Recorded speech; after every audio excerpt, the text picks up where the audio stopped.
다시 읽는 고사성어 62번째 시간입니다.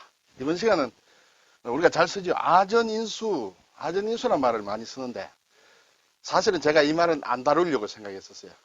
출전이 좀 불분명하고 막 여러 가지 그래서 했는데 우리 구독자 한 분께서 왜 아전인수란 말에 밭전자를 쓰느냐, 논이 아니고 밭에 뭐 물을 댈 일이 있느냐 그렇게 해서 여쭤봐 주셨어요. 그래서 제가 한번 다시 여러분하고 한번 생각해 보기로 했습니다. 네, 우리가 많이 쓰는 것이죠. 아전에 인수한다, 내 밭에 물을 댄다, 제 논에 물대기 뭐 그런 얘기겠죠. 네, 글자 비교가 쉽습니다. 나를 뜻합니다. 나, 아자. 그렇죠? 저는 밭전이고, 이는 끌다, 수는 물이 되겠죠. 자, 아자가 조금, 글자가, 익숙하지 않은 분은 어떻게 볼지 모르겠습니다만, 이렇게 쓰면 돼요. 그렇죠? 오른쪽에 이제 창과자다. 네. 이것은 사실 어떤 좀 톱니처럼 생긴, 날이 있는 어떤 무기와 비슷한 것이다. 뭐, 날붙이다. 또는 무기와 같다. 이렇게 얘기를 합니다만, 깊이 몰라도 되겠죠. 예, 이런 글자 아다. 네, 그리고 저는 밭이다. 이는 끌다, 끈다. 그래서 활궁이죠. 활시위를 잡아 당긴다, 끈다. 그런 뜻입니다. 그렇죠? 수는 물이다. 그러면 저는 내 밭이다. 나의 밭에 물을 댄다.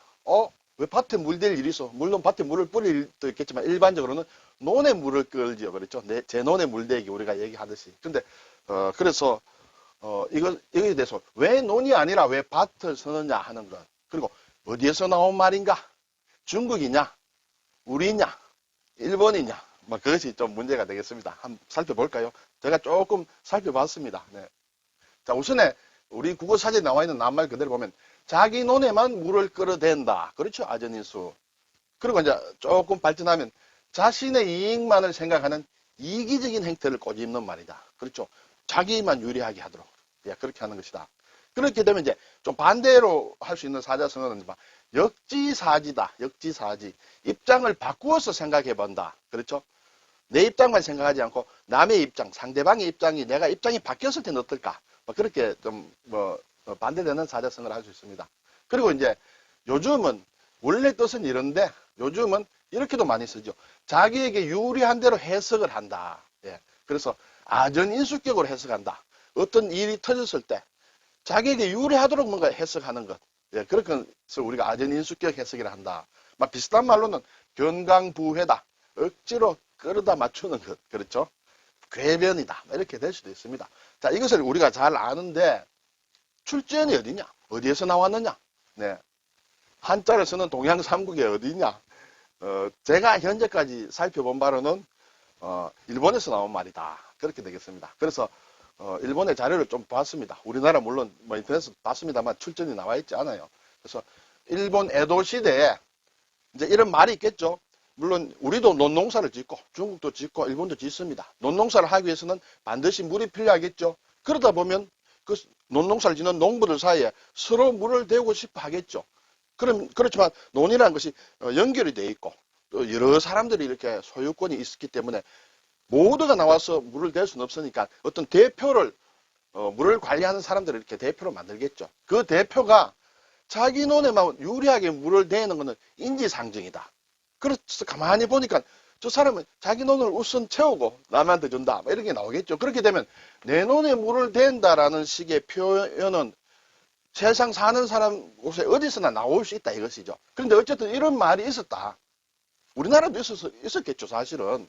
그렇지만 어쨌든 이런 것이 문헌에도 이렇게 나오게 이러한 사자성어가 아닌 단지 내 논에 물댄다는 식의 표현은 있었다. 그런데 사자성어의 형태로는 보이지 않았다. 그렇게 되겠죠. 그리고 한적, 그러니까 중국의 고서적이 되겠죠. 거기에도 이런 용례가 보이지 않는다. 제가 중국에 관해서 자세히 모르지만 아마 없는 것 같아요. 혹시 제가 잘못됐으면 댓글을 좀 달아주시면 같이 나누겠습니다. 그래서 이러한 일종의 속담이랄까? 어떤 그런 얘기가 명치시대에 이제 사자성어로 만들어지는 거예요. 아전인수라는 말로 실제로 나오고, 표현이 되고, 문학 작품이든 여러 곳에 이제 출전이 나온다. 그렇게 되겠습니다. 그래서, 일본에서 만들어진 것이 아닌가, 이런 생각이 듭니다. 자, 왜 그렇게 되냐면, 우리나라에서 만들어진 사자성어라면, 분명히 아전인수가 아니고, 아답인수가 될 것이다. 이 답이라는 것은 논을 뜻하는데, 우리나라에서 만들어진 한자거든요. 그렇죠. 밭전자에다가 밭은 이제 농사를 짓는 곳이다 생각할 때 꼭 물이 필요한 곳이다. 그렇죠? 쌀농사를 짓기 위해서는 문온이어야 되죠. 그래서 물이 필요하다. 그래서 우리가 만든 한자예요. 우리가 만든 한자이기 때문에 중국이나 일본에서는 쓰지 않습니다. 중국에서나 일본은 수전이다. 이렇게 나눠서 씁니다. 뭐 중국도 제가 보니까 수전이라는 표현을 쓰고 일본도 수전이라는 표현을 쓰는데 우리는 논답자가 있기 때문에 혹시 이것이 우리나라에서 만들어졌다면 아답인수가 될 것 아니냐. 그렇게 되겠죠. 자, 그러면 일본이나 중국에서는 논어를 어떻게 쓰느냐. 일본에서는 밭전자를 써서 논어를 표시한다 이거죠. 중국도 보니까 아마 좀 그런 것 같아요. 밭전 하나만으로도 일단 논어를 표시할 수도 있다. 그리고 또 구체적으로 보기 위해서는 물숫자를 붙여서 수전이다 쓴다. 중국 사전을 해보니까 수지다. 이것도 땅지자를 써서 논을 얘기한다. 이렇게 되겠습니다. 그렇지만 우리나라에서는 이 논은 논답자를 쓴다. 그래서 전답이다 하면 논과 밭, 밭과 논을 반드시 전답으로 쓴다. 이렇게 되겠죠. 그러면 밭이라는 것을 일본은 어떻게 쓰느냐? 우리는 밭을 밭전자로 씁니다. 그렇죠? 그리고 이제 화전전자도 있습니다만 우리는 잘 쓰지는 않습니다. 잘 쓰지는 않는데 일본에서는 일반적으로 이 글자를 씁니다. 화전전자를 씁니다. 밭을 얘기할 때는 이것은 논 이외의 경지, 논 이외에는 다 이전자를 쓴다. 이것이 이제 우리는 화전이라는 뜻으로 글자가 있지만은 이것을 우리가 화전을 표시하지는 않습니다. 우리나라에서 화전민 할 때는 이렇게 화와 전을 따로 나눠서 쓴다. 그렇지만 일본 사람들은 이렇게 붙여서 쓰는 것을 논 이외의 거는 다 이렇게 쓴다. 그래서 밭은 이걸로 쓴다. 이렇게 되겠어요. 물론 이러한 글자도 쓰기는 합니다.